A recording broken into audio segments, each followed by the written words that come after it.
course.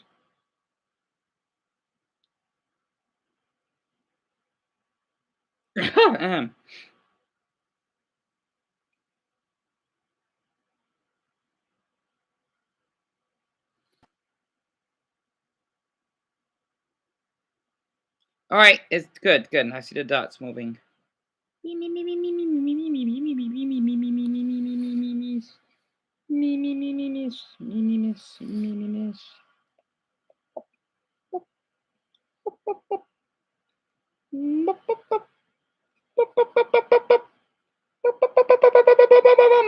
So sorry. So I might be a little rough on you. All right, where was I? Oh, sucks I had to restart over. I'll probably just do it until 50.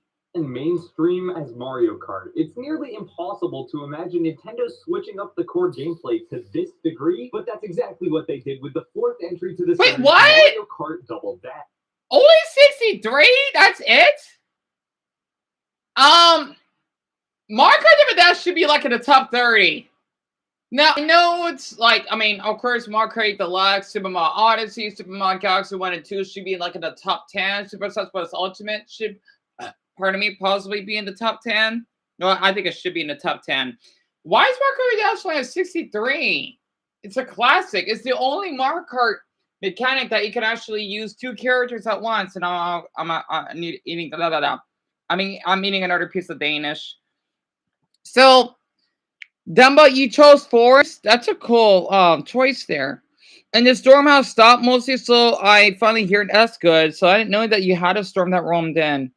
You've been enjoying the list. Oh, I'm glad that you have. Honestly, I know like other people may not be interested in this channel just yet, and I wanted to do videos that I enjoy, even though they may not be doing well.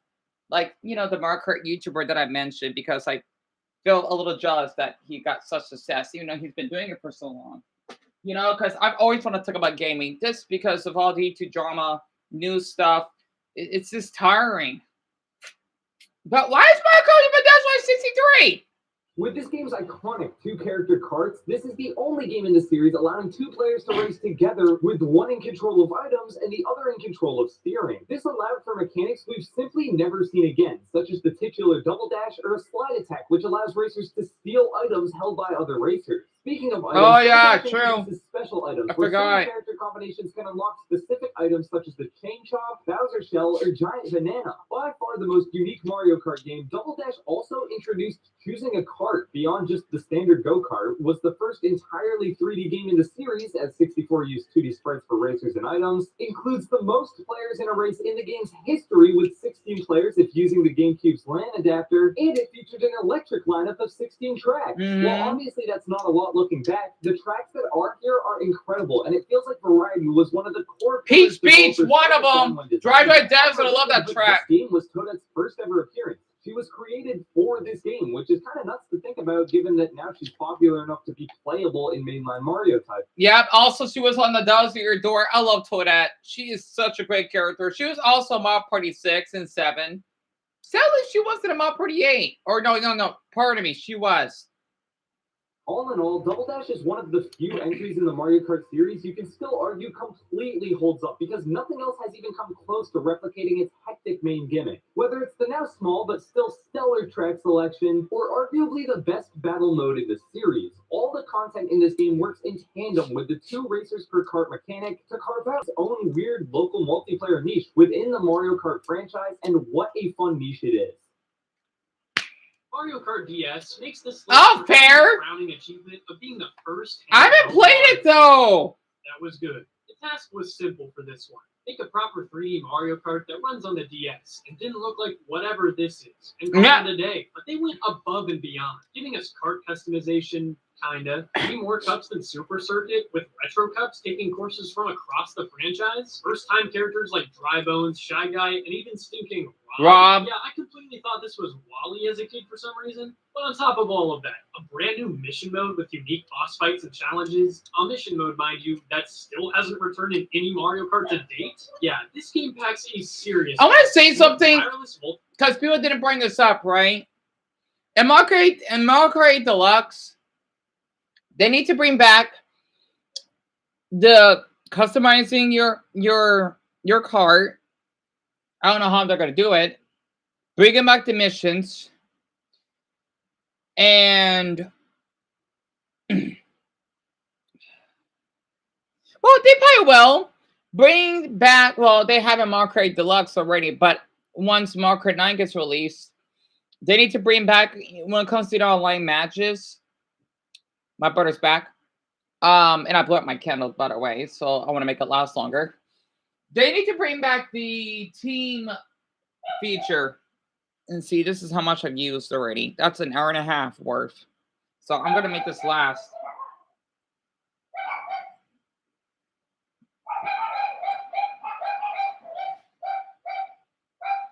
Compared to whatever sorcery this was, Mario Kart DS brought a lot to the table. It may not be the flashiest game in the series, but the fact that it brings the addicting gameplay loop to handheld with a much more accessible multiplayer and a boatload of content, Mario Kart DS is more than deserving of being in the top 100.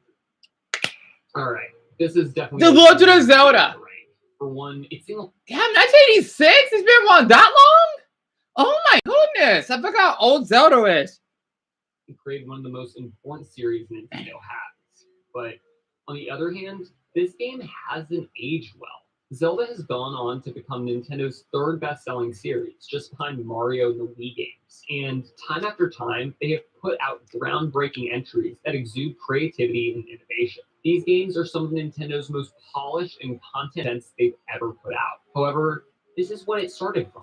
The Legend of Zelda for the NES is a game all about exploration. Miyamoto once stated that he got the idea for Zelda while reminiscing about the times he had as a child exploring in the woods, making up stories and having adventures. Really? What makes the game stand out for the time it came out is its lack of structure. You could literally go in any direction at the start and explore to your own desire. Also, instead of passwords, The Legend of Zelda was one of the first games to save progress to the actual cartridge, Really? allowing the player to actually find new items and not have to remember long, convoluted passwords. In the game, you're placed in the world of Hyrule and must explore the world's landscape and dungeons to restore the Triforce and save Princess Zelda.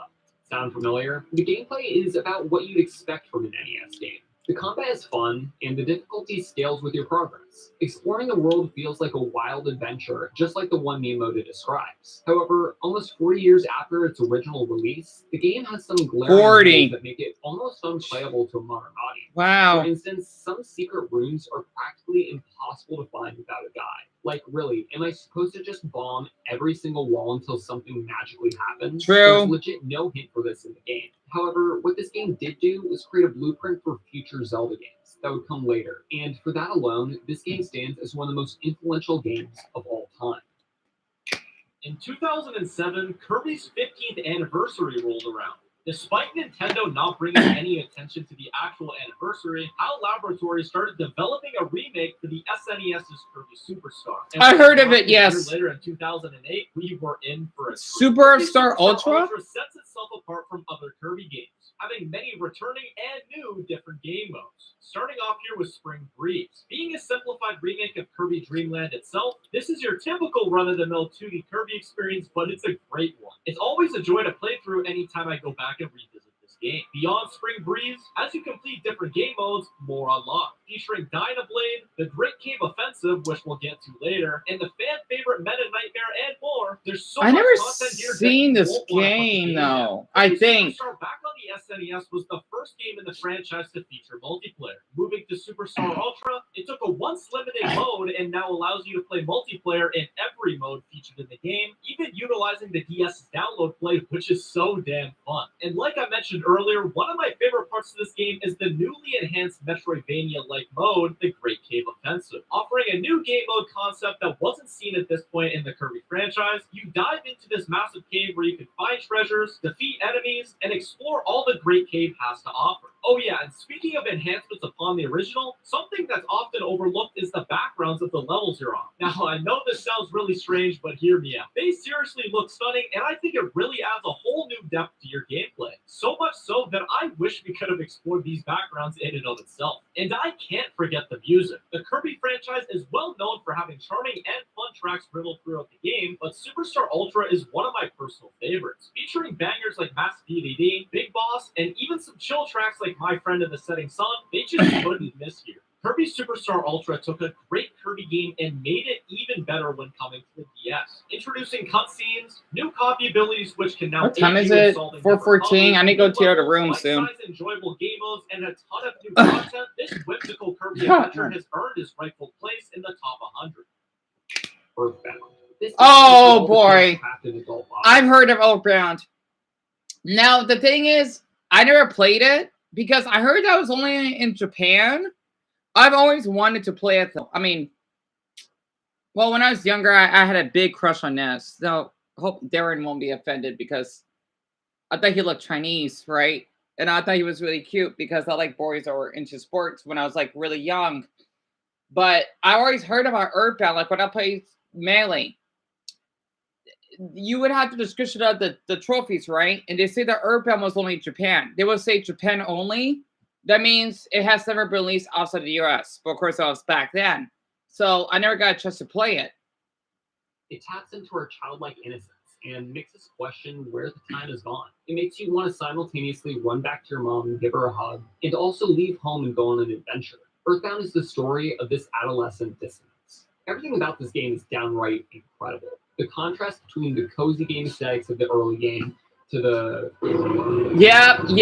the boss makes you feel scared, but in a way we know. I seen the gameplay. It reminds you of your time as a child when everything felt normal, and then slowly over the years, society started crumbling away. You see the evil in the world for the first time, and you think, how could they do this? How could adults be so evil? As you progress, you learn that the evil didn't just appear one day out of the sky. It's been here all along. It's our job to fight it. The game's presentation, while at times simple, uses the facade to lull you into a state of security. Like I said, this game is weird. Some sections of the game are so unique and different, including, spoilers, a section inside the mind of Ness himself. Are you serious? Side battles feel engaging, like the odometer, HP counter, and the insanely trippy visuals. This game is just insanely fun.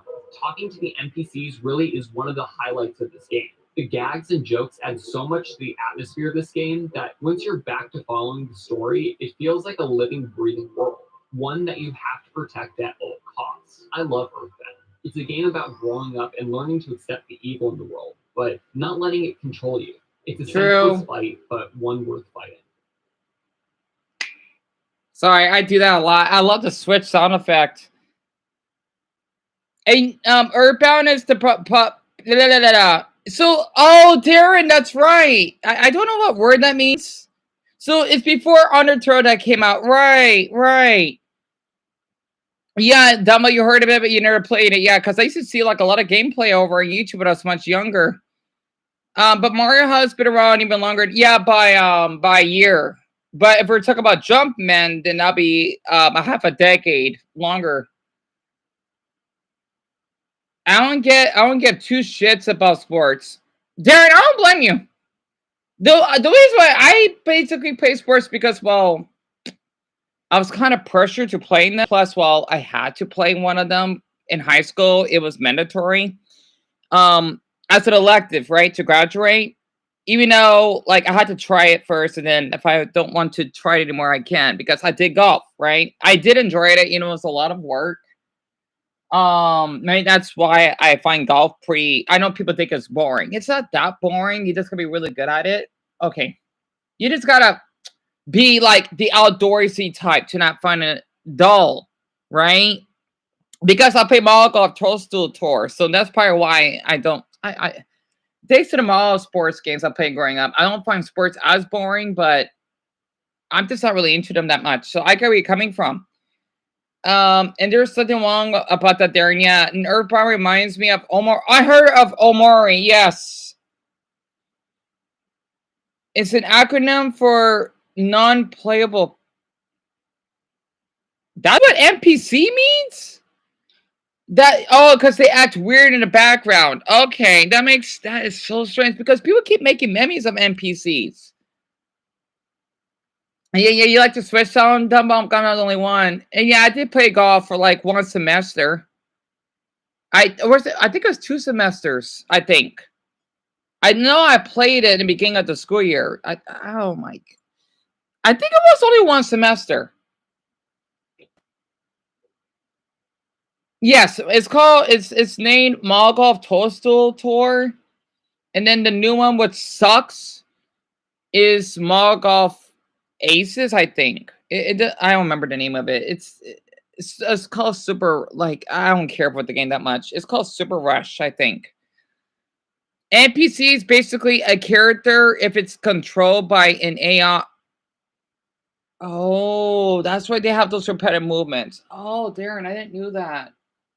Interesting. GX is no longer F-Zero? You're Instead of kidding. items, your entire focus is on going fast, and in this game, you go really fast. This game is hard, and you'll learn this quickly. I never just played by it, though. waiting into a Grand Prix. Even if you've been staying on top of each race and you're almost guaranteed to win the whole thing, you can just end it all by making one wrong turn and flying off the track. Retired, buddy, that is more than a torn ACL. That dude is dead. Almost as dead as.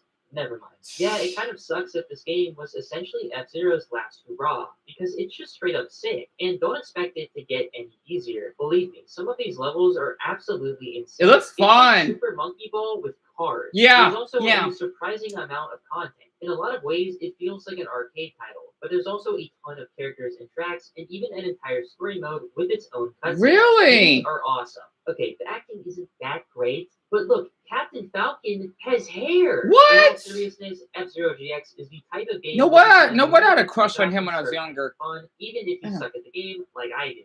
I cannot overstate how wild the gameplay is. Being able to reach ungodly speeds and even take out your opponent, this game is really cool, and it's really disappointing that we may never see anything else like it. This game needs no introduction. Oh, Super boy. Mario Bros. I think. Oh, we got a long ad here. What is this? Oh, all right. I can read all your comments. So I wish I could give Luigi Mansion a try because when it popped out in the Vita, see, yeah, it can be a little difficult, Dumbo, but it can be enjoyable, absolutely. And right, yeah, because the game is so old. So somebody had to buy a GameCube for it, I think. And yeah, Dumbo F-Zero is basically a racing game, but the thing is, though, they didn't make a new one ever since. I do not know why. Because it came out, I didn't pay attention to the year. It's really old. Like it came out like 2 decades ago, I believe. So I don't know why they didn't continue though. The Mario Party should be like around 50. Needs no introduction. Super Mario Bros. For the NES, the one that started it all. Yep. Maybe the most recognizable game of all time. Of course. What this game did for the video game industry itself could propel it to the top of many lists. But legacy isn't the only thing bringing it up this high. The game is genuinely fun. This game was the gold standard for what every 2D platformer going forward would try to accomplish. Running around feels extremely natural. The power-ups are super fun, but aren't OP, and the level design is top-notch. Sure, there aren't any save states, but if you're well There knowledgeable isn't? about the game's secrets, Huh. there are warp zones that teleport you to later levels. The game just feels so ahead of its time. There aren't many games that hold up 40 years after launch, but this one does. Tell me about it, Everything Dumbo. from 1.1 to 8.4 feels so well thought out, and the game just works, which is saying a lot for a game from the 80s. It may not be the crowning achievement of gaming it once was, but it was the first domino that came tumbling down this Mario timeline, and one I would gladly go back and play any day. Back in the early 2000s, Mario RPGs were in a bit of a weird spot. Sure, Paper Mario managed to revive the concept, but the fact that the first ever Mario RPG had any chances of a sequel immediately killed by Sony collaborating with Square Enix, it definitely complicated things. However, we would soon see the Super Mario RPG redemption arc in the form of Mario and Luigi Superstar Saga. This game was developed Nice. by Alpha Dream. I never Made played it, though. change at first, given their history at the Sadly. time. You see, Alpha Dream was known for creating games like Tomato Adventure and Hamtaro Rescue Ranger, which definitely don't scream. Give this. I didn't know they made a game of that. I used to watch Hamtaro. Like, this is like a 30-year-old thing. Hamtaro was an anime about they're mice, right? Or guinea pigs? It was so popular back then. And I would watch it. So I'm what man, if I had a decent MacBook, I could do a reaction of him Tower again. It was so fun to play. And it brings like so many memories. Okay, so Darren's got ticket number 2. That's fair. Or understandable. And let's see. Someone else voted for mountain and desert. No one voted for snow yet. Interesting. Even though you're the only one that's here at the moment.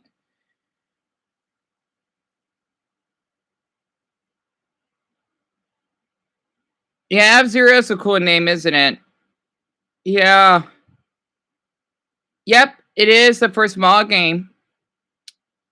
Yeah, the anime is pretty old though, but they don't air it anymore. Are the keys to the biggest icon in gaming. However, arguably no company was more equipped to make a new Mario RPG because this team consisted of many former Square employees, many of which had worked on Super Mario RPG years prior. However, Superstar Saga is very different from Mario RPG. In fact, it's practically unrecognizable if you compare the two, which I would argue is for the best. That's not the dog on Mario RPG by any means. Rather, I think it gives Superstar Saga much more personality. You have a completely new world and a lot of completely new characters too. The game can be serious when it wants to, but there's also a goofy undertone. The opening cutscene starts off with Mario waltzing around in his underwear as he realizes there's a disaster happening at Peach's castle. Princess Peach can now only communicate using exploding text. Characters like Popple, Fopple, and Prince Peasley help to bring this goofy world to life. Even Bowser is kind of a joke, and for most of the game, he doesn't even remember who he is. This story's frivolous nature is a major part of its charm, but the evil Cacletta helps to keep the stakes high. What I think truly makes Superstar Saga special, however, is its gameplay, which is incredibly fun and engaging. Being able to control 2 characters at once, perform Gro's attacks through precise input combinations, counter enemy attacks, all of these contribute to one of the most unique RPGs of all time. There's never really a dull moment. Instead of waiting for your enemy's turn, you have... You got some more apple juice. And you use some of my floss to save some grades. All right. Oh, you know how to go to the Plasma Center? Yeah, just got back. I gotta go to Shelly's in like 20 minutes. And when will we be back after that? After 10. Okay.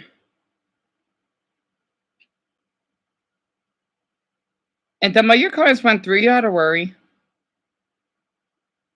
Yeah, my mother got more apple juice. All right, good. All right, hopefully we get our viewers that would arrive. Okay, let me continue.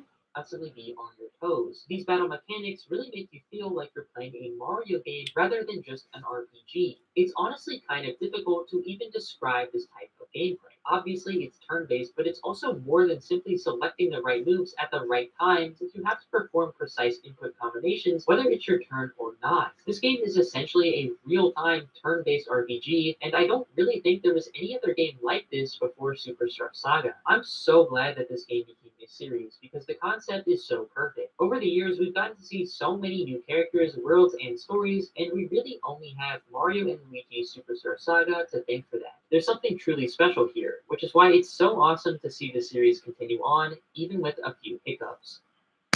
Pokemon Black and White introduced us to the region of Unova in 2010. 55, huh? Game Freak was supposed to act as a reset for the series, featuring over 150 new Pokemon. It gave us one of the best stories Pokemon has ever seen. Yet in a shocking series first reveal, 2 years later, we got a sequel. Welcome to Pokemon Black 2 and White 2.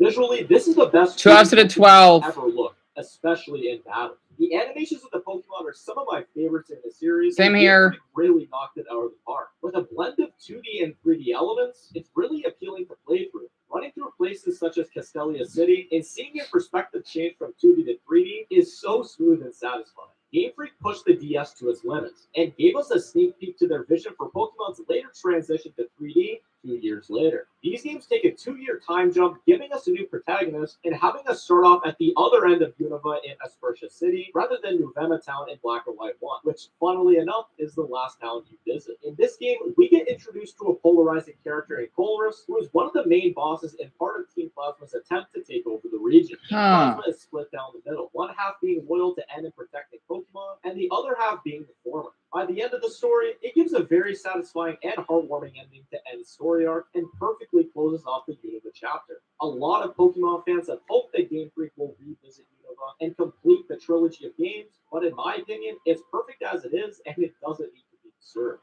Past the story though, there's a ton of content in this game. Whether it's playing Pokemon Dream Radar, collecting all of the medals, completing the National Pokédex, or even competing in the Pokemon World Tournament against gym leaders and champions from past regions, you'll legitimately be able to put hundreds of hours into this game and still find something to grind out and complete, which for a DS game is a testament to how incredible this game truly is.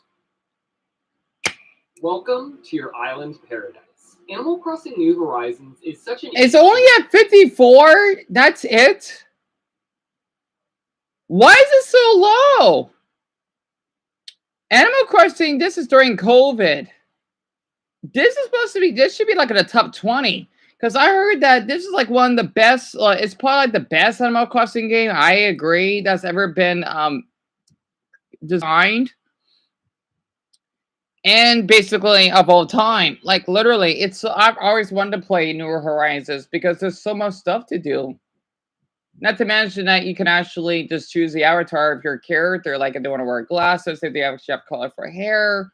You actually can like limp over lakes or bodies of water. In the original, of course, you can't do that. So I'm surprised there's only 54. And it's pretty low on the list. Because so much of its identity is wrapped up in the time it was released. Back when we were all cooped up in our own little worlds, the Animal Crossing stars aligned to create the perfect cozy game to get us through that period of our lives. Firstly, New Horizons immediately stood out from past entries. This game is absolutely gorgeous. The HD graphics and the island aesthetic make the reality escape so peaceful and whimsical. From the seaplane to setting up your first campsites to eventually opening up Nook's Cranny in the Able Sisters shop. The fishing in this game was great as always. The customization, You could literally talk about the customization all day. Literally everything in this game could be customized. Your interior house, clothes, town jingle, flag, villager nicknames, etc. Really? However, the one that changed the game here was terraforming. Yep. Terraforming completely changes the way you view your island. In past Animal Crossing games, you were just another villager helping the town the best you could. Yep. Then in New Leaf, you got more power as the mayor. But here in New Horizons, you are now the proud owner of your very own island via the Island Getaway Package. This basically gives you full control of the island and what gets built. Bridges, paths, and more are all up to you. Don't like a certain hill? Tear it down. Does it feel too flat? Build one up. The only limits in New Horizons are your very own. However, that's where it falters a tad. New Horizons beyond your creative limits can be a very stagnant game. You can be barefoot? Shops, there's really nothing more to do than get a high island rating, have a KK Slider concert, and complete the museum. Also, things like the Dream Suite and the Roost wouldn't be added until free DLC down the line. These things came day one with New Leaf. Even the Happy Home Paradise DLC felt stagnant if creativity wasn't why you play Animal Crossing. I like completing tasks and progressing my island, but beyond a certain point, New Horizons no longer caters to that type of player. However, for the type of player where building an island from the ground up and flexing your creative muscles is your thing, New Horizons is the perfect game for you. The unlimited tools at your disposal allow you to make literally whatever you want of your island. Crafting added another layer of self-independence, allowing you to harvest resources for items, rather than just trying to sell things for bells. Nook Miles acted as meaningful achievements and allowed you to earn new tools and items through the Nook Stop. Tickets to new islands allowed you to find resources that aren't on your island without having to go find a friend. Yeah, little spider, cute. This game revolutionized Animal Crossing forever. This series will never be the same after this game. To some, this is a blessing. To some, it could be a step back. But Animal Crossing New Horizons will no doubt be recognized as one of Nintendo's most important games of the Switch era. It was the key contributor to its second bump halfway through its lifespan. And Double, yes. You talk about the dog, right? I don't know if she was like, she's not the mayor I forgot one of the buildings that she worked in because I haven't played Animal Crossing in so long. But yeah, she is a playable character in Smash Brothers. The game that I've shown you, or that the from one of the videos that you've seen before, yeah. And I heard it is a nice peaceful. It is really peaceful. It helps like a lot of people for like stress and like during the COVID time. And Tom Nook is a rude character. Well, kinda, because he kind of like makes you like a slave, but not like that way. Because he kind of makes you like work really hard, like extremely hard, just to have like a little home, and you gotta pay out your debt just so that you can actually buy certain supplies or accessories for your little house that you could basically build. It's kind of like in real life in a way, but the animal version, so to speak. And yeah, it's on the Switch, at least for this one it is. Well, okay, this one right here is for the GameCube. But the one that you seen that he was talking about, that's for the Switch. The relatively smaller series to become a major system seller, and also became not just the second 46 million units sold? That's a lot. Oh my goodness. I'm surprised it's only 54. Could be a step back, but Animal Crossing New Horizons will no doubt be recognized as one of Nintendo's most important games of the Switch era. It was the key contributor to its second bump halfway through its lifespan, raised a relatively smaller series to become a major system seller, and also became not just the second best-selling game on the Switch, but the 14th best-selling game of all time. Animal Wow. Crossing New Horizons either hit the 14th, and he only number at 54. That's interesting. Wow. lottery or is a genre-defining game. Personally, I think it lies somewhere in between. But number 54 Nintendo game of all time, yeah, I think that fits nicely. When it comes to Mario sports games, Mario Super Sluggers is Nice perfect. The game choice. immediately kicks off I with a cinematic agree. opening like no other, which shows off a bunch of characters and stadiums alongside a cool nod to the game's motion controls. And then Luigi gets punched, building up suspense as Luigi finally reveals that he caught the ball. Now this is storytelling, and in a Mario baseball game nonetheless. The opening is sick, but let me tell you, the gameplay does not disappoint. Practically everything that was in Mario Superstar Baseball is back and better than ever. This game's roster is stacked, and it's a massive improvement over its predecessors. Donkey Kong's team is a prime example of this. A team that was previously oversaturated with Goombas and Koopas now represents most of the DK family and also the Donkey Kong Country series as a whole. Seeing King K. Rool make an appearance in this game was awesome, since before Smash Ultimate, he was practically missing in action. My personal favorite thing about Mario Sluggers, however, is its story mode, which boasts a few cutscenes of its own. Bowser Jr. invades the island, challenging you to a match, and it's your turn to visit each stadium, recruiting characters until you've built a roster that can defeat him. It's really fun traveling around and meeting a bunch of different I wanted to say for this game, it's a classic. I unlocked everything. I played it so much when I was in middle school. Oh, I kid you not. And yeah, the Wii may seem a little complex. Now, for this game, it's really, well, to me, it's easy because, I mean, I love Mario. So that's why. And the one for the GameCube is Super Mario Star Baseball. I'm not sure which one I like more. I think I do like this one more because that's more characters in it. But a lot of the charm of this story is in the actual scout missions. These scout missions are each based on specific mechanics, and if you want to unlock every character, you're going to have to master these mechanics. Yep. This system that forces you to become more and more acquainted with the gameplay is ingenious, and it certainly doesn't hurt that the gameplay is just about perfect. In baseball, a lot of the time it can feel like nothing is going on, but in Mario Baseball, it's quite the opposite. That's because all 9 characters on your team, every pitcher, every fielder, every batter, they're all controlled by you, and there's a ton of different options for all kinds of various situations. Of course, you have different types of swings and pitches, but even when you're on the field, you may want to perform a buddy move to steal a home run or throw a player out at second. Even when running the bases, you may get caught in a close play, allowing you to tackle the baseman, knocking the ball out of their hands. A lot of the decision making happens before the game even starts. Because you have all kinds of characters with all kinds of stats and abilities, you really have to think about where you want to position each fielder or where each character should go in the batting order. Fundamentally, Mario Super Sluggers is a baseball game. But even if baseball isn't your type of game, Mario Sluggers just might be. With all kinds of fun characters and stadiums, a pretty neat story, and even a bunch of minigames. While I can't say it's the most revolutionary or important game on this list, what I certainly can say is that it's one of the most fun games on this list. I love Mario Sluggers because anytime I come back to this game, there really is never a dull moment. The Nintendo Wii released in 2006, and it was a global phenomenon to not only video game fans, but even people outside the gaming sphere. Thanks to intuitive motion Wii controls, Sports? you could play the Wii with your friends, siblings, or parents even, like no gaming console before. Capitalizing off the Wii's success, 101 million that the units? console had, along with their mascot Mario, and created a multiplayer experience we won't ever forget.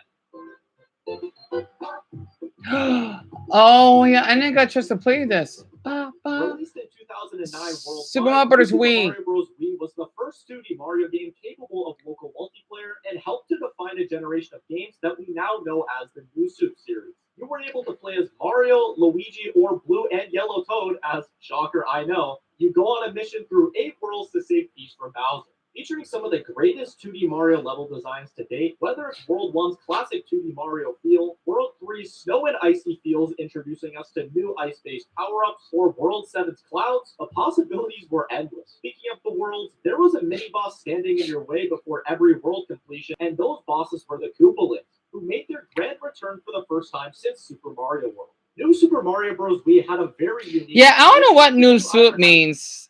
I never knew what that means, to be honest. And yeah, Dumbo, I did unlock everything. I'm fine. You think so? It can be a little hard, but like once you basically get the habit of it, it's really enjoyable. And they got a baseball version. Yes, they do. 2 of them actually. 2 of like almost 8 sports game that they did. The only one they don't have left is football. And I forgot the whole point of Mario during the levels is to see Pete. Yep, pretty much. Wiimote horizontal, or having a Wiimote vertical with a nunchuck plugged in. This game made great use of the Wiimote's functionality, as when you shook the Wii remote, you did a spin jump, which was a great gameplay mechanic. Another new mechanic was being able to pick up anyone you were playing with, which led to some hilarious moments, as you were able to throw your friends into enemies to make them lose their power-up, or straight up just into death. Along with that, New Super Mario Bros. Wii introduced some all-time great power-ups. The fan-favorite propeller cap let you fly up into the air by shaking the Wii remote, which was super satisfying, the ice flower, and the penguin suit. Oh yeah, and we also had Yoshi, because who doesn't love Yoshi? This game defined a generation. Multiplayer 2D Mario has been a Nintendo staple for over a decade now. However, it wouldn't be on that high pedestal without New Super Mario Bros. Wii introducing the world to this perfect blend of well-crafted levels and chaotic frenzied multiplayer.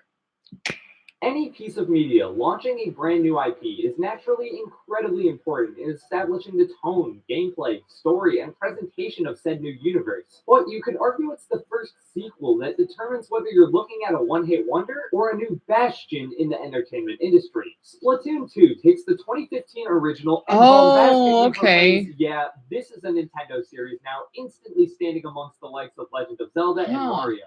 Splatoon 2 realistically could have just been Splatoon 1.5, and the success of the Switch would have helped it sell well regardless. But while it might have continued the series' tradition of launching a little light on content, it also continued the series' tradition of meticulous attention to detail. First off, this game is way more balanced than its predecessors, not just in the abilities and loadouts, but in the player's journey to unlocking said perks, which gives this game's multiplayer an insanely fun progression system. In addition to probably having the best post-launch support out of any Nintendo game, Salmon Run basically said, okay, y'all have been calling this Nintendo Call of Duty? Bet, here's Zombies, which is just a winning formula expertly adapted Nintendo Call of Duty, that's a good one. Walking in for Grisco's mysterious with a few friends provides some of Nintendo's most fun and chaotic multiplayer gameplay, which encourages you to try again to master these arcade-style waves of enemies, bosses, and special events. Splatoon 2's single-player offerings are really just the cherry on top. Octo Expansion's bizarre vibe and bite-sized challenges make for one of the best-paid campaigns Nintendo has ever produced. Full stop. It's an absolute fever dream with trippy moments, difficult challenges, and the series' best final boss. The only thing I dislike about Octo Expansion is just how much it overshadows Octo Canyon, the single-player campaign included in the base game. Hot take incoming, this is the best non-DLC single-player Splatoon campaign. It doesn't have the shock and originality of Splatoon 1's Octo Valley, or the open structure and final sequence of Splatoon 3's Alterna, but in my opinion, it has by far the best levels. The level design here just blows other campaigns out of the water. There are so many new mechanics that get built upon, thrown out, brought back. You never know what to expect as you're zooming around these stages. The highest praise I can give Splatoon 2's Hero Mode is that the levels are so damn well designed that I beat every single level with every single weapon and loved it the whole time. Wow, that is quite a commitment. When Mario Maker was first shown, Oh, Super Mario Maker? The top 50. We were looking at a $5 eShop title. Then Nintendo kept showing off more and more and more, and eventually, boom. Yeah, they're not messing around anymore. You can tell because the title has a super in it. The more and more we learned about Mario Maker, the more incredible it sounded. 2015? Control and Wow. over Mario, it was clear that this wasn't some level editor you can find made in Flash on some website. This was a full-blown creation suite with more tools than any non-modder had access to prior. However, once the game launched, it became clear the magic of Super Mario Maker wasn't just the tools Nintendo gave you, it was how you were able to use them. Super Mario Maker has hands down my favorite implementation of the Wii U gamepad on the console. Being able to use this little tablet to create levels and instantly playtest them on the big screen was the best possible way for this concept to be introduced, and it showed. Super Mario Maker was a massive success despite launching September 2015, marking the beginning of the end for the Wii U's lifespan. This game also received multiple major updates, including new course parts such as the checkpoint flag, new modes such as event courses, and Super Expert mode for the 100 Mario Challenge. And while that was all fun, the single most underrated part of this game is just how weird it all was. Right from the start, every single letter on the title screen does something new when tapped. Okay. That bird that I hate. Having random flies that appear on the gamepad while making a level lead to their own minigame modeled after Mario Paint. Random deaths can result in 20-second long sound effects of Mario falling, and there's also whatever the hell this is. I feel like Super Mario Maker in so many ways acts as a finale to Nintendo. All right.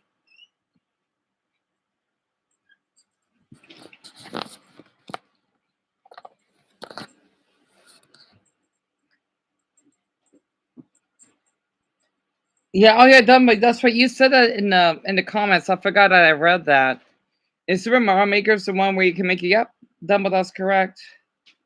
And other players, yeah, globally that people could actually play with you. You know, which I think is pretty unique.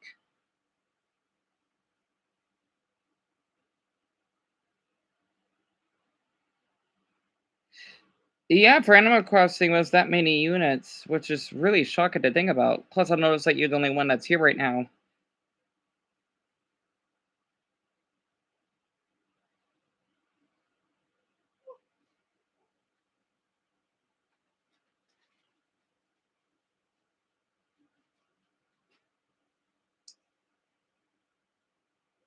See you after 10. Okay.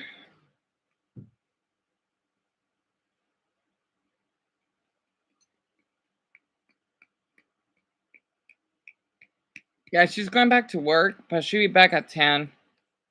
She was just feeding our dogs the little doggy treats.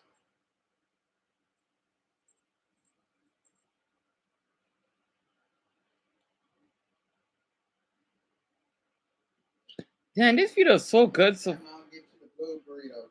huh? Next time I'll get you the blue burritos. Oh, that's fine. And the cereal you want. Okay.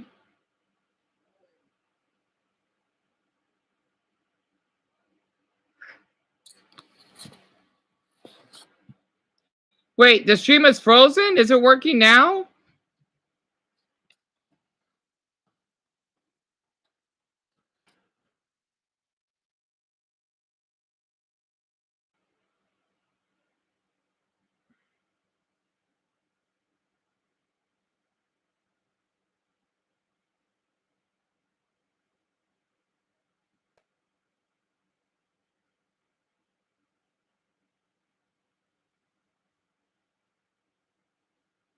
Uh-oh. Okay. I'm gonna continue. There. I'm gonna keep going. I might stop at maybe 42.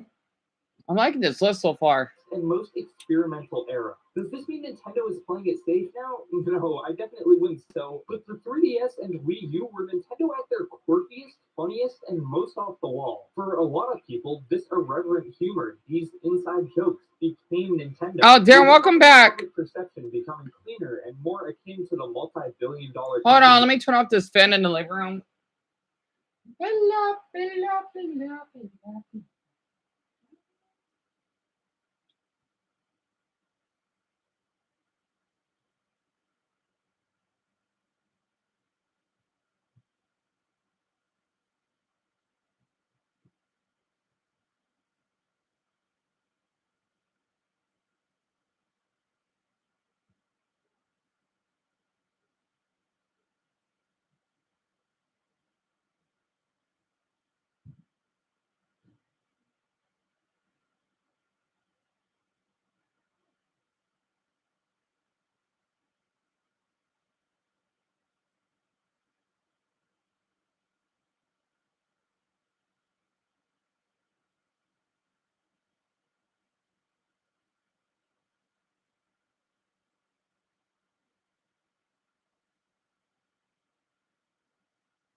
All right, I'm back. I think the live stream may be a little behind right now. Make myself like a tender cracker here. Tender cracker sandwich. Hold on.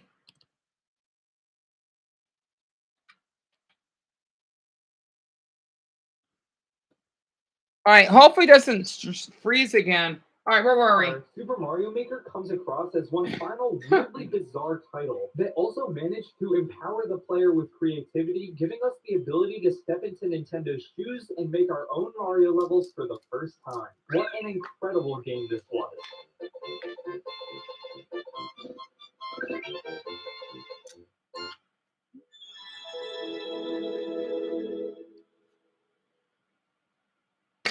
With disappointing sales from Pikmin 1 and 2, Nintendo took their sweet time making the third game. Pikmin 3? It wasn't a commercial. Damn it. Oh my goodness. Don't care about the goddamn fucking burrito. Oh, for my language. Hopefully the live stream is working right now.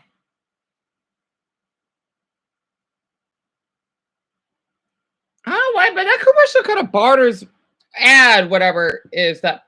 Oh, he's cute. Barters me, but red hot wings. Oh, that's supposed to be a hot sauce, right? Oh, MacBook, do not freeze on me. Do not freeze on me. Maybe this is part why I don't like to talk to live stream that much because they keep. I don't know. My MacBook is just such in bad shape. All right, I'm just not gonna look at the live stream and just let it focus on itself.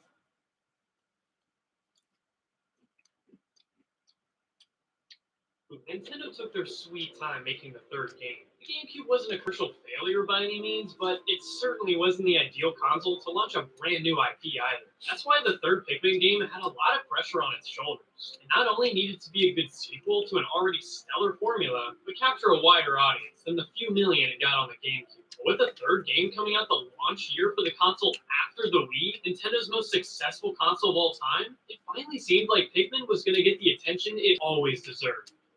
And it sold worse than the first game. Oh, really? The game was amazing. Despite the lacking sales, Pikmin 3 is a true evolution to the series, bringing some major innovations. Upping the captain count from 2 to 3 is especially cool, and with wide open maps and unique puzzles that utilize all 3 of them, it's a great evolution to the formula. Sending off one captain to a location, grabbing an item with another, then hopping to a different captain is a really engaging gameplay loop that puts your efficiency to the test. And the classic countdown to the end of the day is all the more intense, as you're desperately trying to get everything back to the onion in time. The new Pikmin types are great additions as well, as the Rock Pikmin is just fun to chuck at enemies. Although Pikmin 3 didn't sell too well, it still stands as one of Nintendo's best games, and a stellar addition to an already amazing franchise.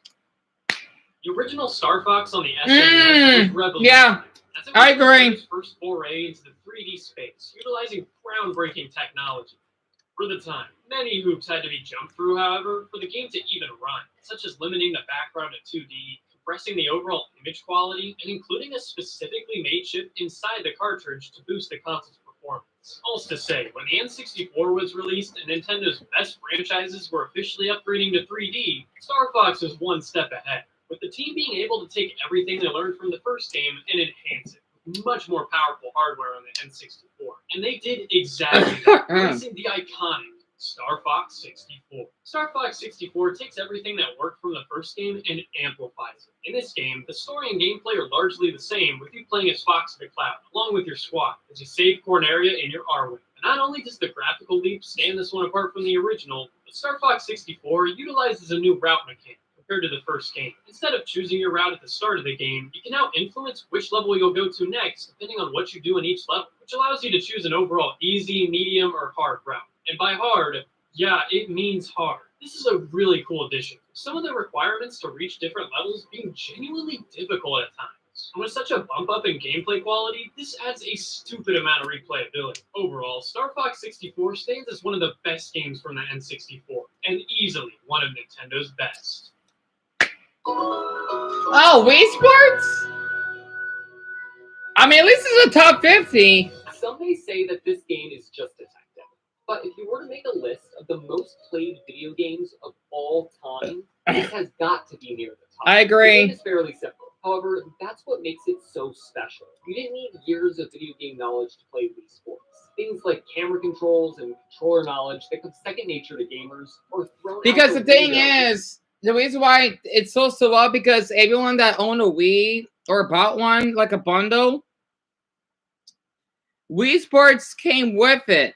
So that's why it got so popular. Hopefully my MacBook would function. Everyone knows how to swing a baseball bat or bowl a bowling ball. All you had to do was use the motion on the Wii.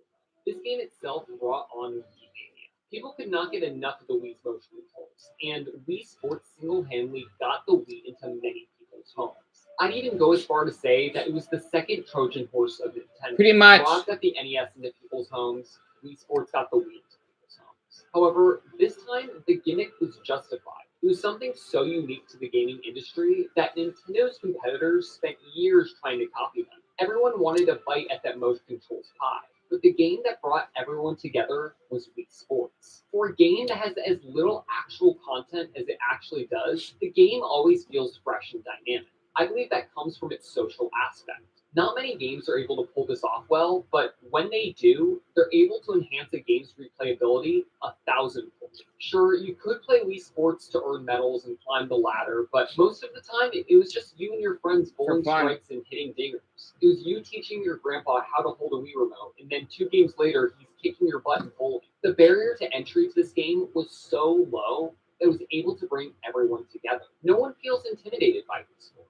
Even games like Mario Kart and Mario Party, which are games I believe had incredible social polls, don't have the inclusionary aspect that Wii Sports had. Casual gamers really don't have the capacity to learn one button at a time. And teaching your mom how to play 15 plus minigames in Mario Party is never a fun time. That's something that I think Just Dance and Jackbox games learn from Wii Sports. Just because the controls are simple and easy to learn doesn't mean a game can't be incredibly fun. It is your job as a casual game developer to make games fun, simple, and replayable. That's why I believe Wii Sports deserves a spot in this list. It's groundbreaking, it's fun, and it's inclusive. The game brings down all potential social walls, allowing people to feel a sense of belonging. Everything from making a Mii to the insanely catchy menu music.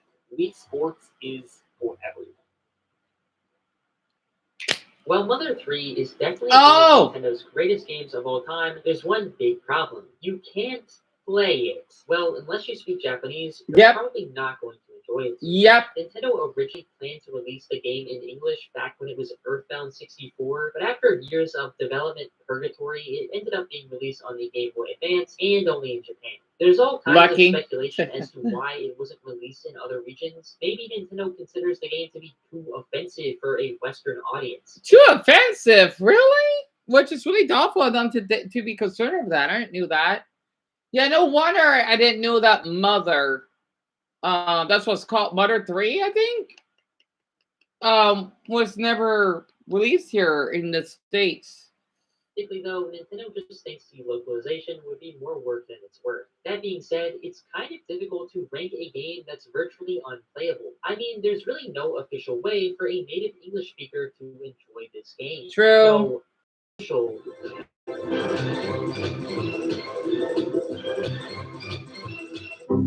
Huh? Mother 3 is a game about a boy learning how to navigate the world For the Game Boy Advance in 2006? Wow. while taking on responsibilities that are probably way too demanding for someone his age. It's an unconventional RPG with fun, wacky characters and an even wackier story. If you couldn't tell, this game is a sequel to Earthbound. That Right. being said, however, with everything Earthbound does well, there's a good chance that Mother 3 does it better. And I mean, that makes sense considering this game took nearly 12 years to develop. Are It you also was serious? released in 12 2006, years? making it one of the latest GBA exclusives released, which would explain why the graphics and textures seem to push the limits of the Game Boy Advance with just how vibrant they are. One of the obvious things that Mother 3 does better than Earthbound is its combat. You still have the party system with different party members having various abilities, but now there's an entirely new rhythm-based mechanic, now being able to combo enemies by attacking to the beat of the music. Speaking of music, Mother 3 boasts a pretty impressive soundtrack, especially for a Game Boy Advance game, which is unfortunately not helped by the GBA's hardware limitations, but still good regardless. Now, when it comes to the actual story, I personally find Mother 3 to have a more interesting plot than Earthbound. There's definitely a lot of fun and humorous moments, and also a shocking amount of incredibly sad moments. Seriously, there's quite a lot of death in this Oh game. my goodness. Similarly to Earthbound, Mother 3's charm comes from its ability to break RPG norms and not be afraid of having its own identity. And there's a reason why we've recently seen a number of RPGs that take inspiration from this game. If only Nintendo would take some inspiration from their fans and consider letting them actually play it. But hopefully one day we'll be able to experience an official localized version. Oh my god, they did it! Yup, there it is. Yep, I saw that. Super Mario Maker was Yep, because the thing is, we thought we are going to get it here in the US, but sadly only in Japan. Oh, that's what I despise of Japan sometimes, because I know it is in their country, but and sadly my MacBook is doing it again. The timer's not working. All of your messages are not going through. Oh well. Well, hopefully when I'll stop at when it hits 42. There may be some progress. I don't know what's going on with this hunk of metal. Ugh. Anyway. the biggest success stories of the Wii U, and Super Mario Maker 2 is how you do a sequel. Literally, the first thing they show off was slopes, the most requested. I'm feature for surprised it's Mario not a little Maker 1, higher. but then they just hit you over the head with content. Nintendo added so many new blocks, items, and enemies to this game that the levels you can make are nearly unrecognizable from the first title. New themes, styles, music options. Sure, there's some more stuff from past 2D Mario titles fans could still want added, but honestly, there's not a ton that's not already included in this game's intuitive yet robust level editor. As good as this level editor is, I truly believe Mario Maker 2's biggest wow moments come frequently outside of the creation experience. The massive 100 plus level single player campaign shows how Nintendo's current level designers would tackle creating NES and SNES 2D Mario levels today, and the completely unnecessary yet highly appreciated backdrop of helping Toadette rebuild Peach's castle makes this somewhat ironically one of the more interesting 2D Mario campaigns we've gotten within the last couple decades. Oh, that's cute. The multiplayer is an absolute delight. With local co-op and online versus, there's just so much variety here, admittedly when everyone has a decent online connection. The crown jewel of this game, however, was its final update, introducing Super World. I remember how much of a pipe dream this was for fans, as it just seemed like Nintendo would never allow us to link levels together in their own world. That's That neat. would just be too much, and potentially eat into the sales of other 2D Mario titles. Not only can we make our own worlds, you can link worlds together to make your own game. If I'm being honest, the ability to make your entire own new 2D Mario campaign might be the single coolest free update Nintendo has ever released. as they're essentially handing over the keys to Peach's castle and saying, hey, you can create your own Mario game with unique levels, worlds, level design, etc. It's the absolute dream for any 2D Mario fan. Man, Nintendo Land was dealt a Nintendo bad Land? hand. It seemingly fell under the radar due to that whole thing where the Wii U, almost kicked Nintendo out of the console-making business due to its horrific failure, but who cares? It is quite the shame that this game didn't get the attention it deserved, as it features some of the most replayable minigames Nintendo has ever made. The use of the gamepad in each game is super creative too, with just about every feature the Wii U is capable of being showcased through each minigame. Luigi's Ghost Mansion had everyone playing on the TV looking for the ghost, trying not to get picked off, while the player controlling the ghost on the gamepad tries to sneak around and ambush people while they're alone. And Mario Chase flips the script, with one player controlling Mario on the gamepad running away from the toads chasing him on the TV. There's games like Metroid Blast that uses the gamepad's gyro, Legend of Zelda Battle Quest that has people using their Wiimotes as swords and the gamepad as a bow and arrow, and oh yeah, there's like 12 of these mini-games to choose from. No, not all of these are winners. That's pretty I'm looking at neat. you, Balloon Trip Breeze. But most of these you can replay forever. Although the Wii U's failure didn't quite let Nintendo Land shine as much as it should have, it is still solidly one of Nintendo's best games. Oh boy, as I'm sure has been mentioned before, this... Damn it. Oh, it's only 20 seconds. Yep, I could do anything, honestly. You know what? I'm going to have to... Damn it. I don't want to keep switching over because I'm getting tired of having to. I'm just going to let it be.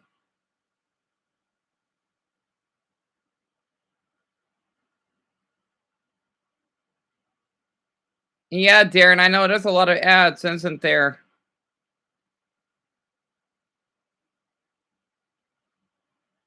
As I'm sure has been mentioned before, this list was decided by the 5 current members of Switch Talk. We did this to try and get a consensus and eliminate individual bias, as if we didn't, I'd have the 3rd generation of Pokemon games in the top 5 of this list. Pokemon Sapphire will always be one of my favorite games of all time. I never played it. Nostalgia, but Pokemon Emerald deserves to be on this list as objectively it takes what Sapphire does and just runs it back, but better.